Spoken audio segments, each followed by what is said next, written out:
Parliament को घेर करके आपको पार कर सकते हैं, ये भी बता दिया। आप पार्लियामेंट की सुरक्षा नहीं कर पाए। और दूसरा संकेत था नौजवानों का कि हमें जवाब तुमको देना पड़ेगा। किस बात का जवाब?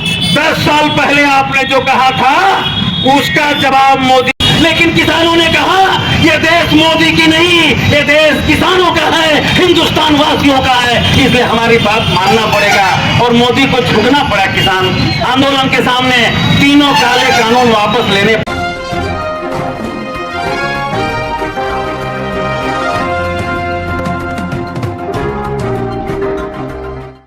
सिवान के सड़कों पर यह तस्वीर पेश कर दिया कि हम सारे लोग एकजुट हैं और यह एकता कायम करके आने वाले 24 में दिल्ली से मोदी सरकार को उखाड़ फेंके भी बगैर दम नहीं लेंगे। आप सबों ने इस काम को किया, इसके लिए धन्यवाद है। साथियों, मैं दूसरी बात कहना चाहता हूं, आप सब लोगों से और हम लोगों से भी मैं कहना चाहता हूं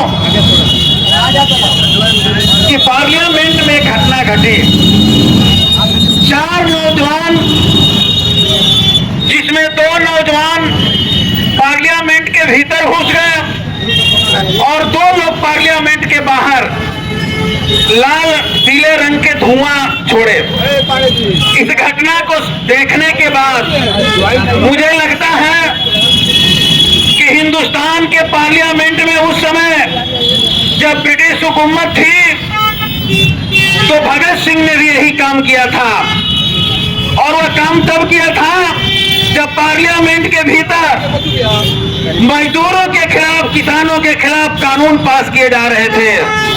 भगत सिंह ने सोचा था कि भाई इस पार्लियामेंट के भीतर तो हमारे भी देश के लोग बैठते हैं, हम बम नहीं मार सकते।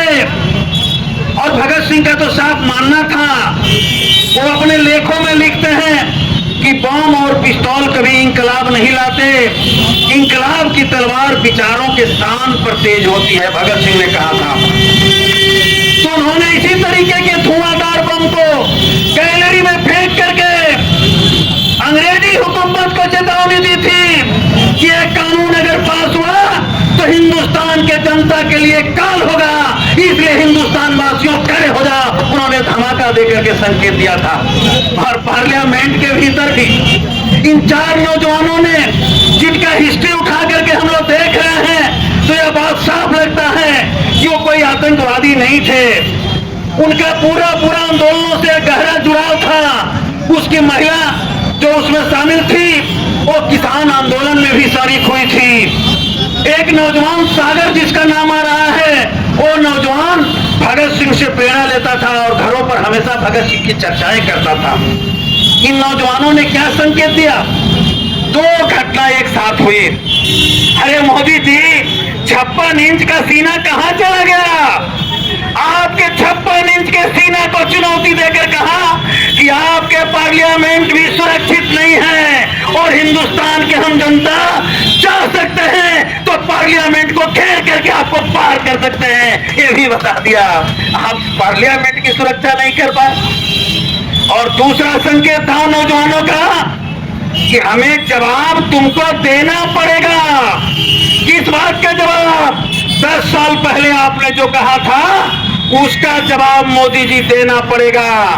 बेरोजगारी का जवाब देना पड़ेगा, देश में एकता टूट रही इसका जवाब देना पड़ेगा, और बाबा साहब अम्बेडकर के संविधान को नष्ट कर रहे हैं, इसका भी जवाब आपको देना पड़ेगा। पूछने गए थे मोदी जी, मैं आपसे कहना चाहता हूं, आप इतना डरते क्यों हैं?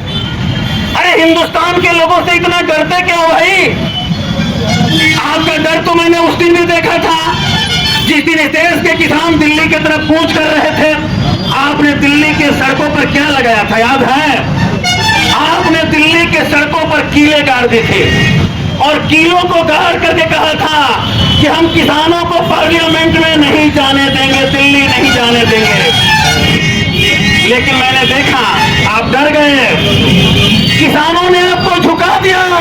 1 साल में 700 कुर्बानियां जरूर दी, लेकिन किसानों ने कहा यह देश देश मोदी की नहीं, ये देश किसानों का है, हिंदुस्तान वासियों का है। इसलिए हमारी बात मानना पड़ेगा और मोदी को झुकना पड़ा। किसान आंदोलन के सामने तीनों काले कानून वापस लेने पड़े थे।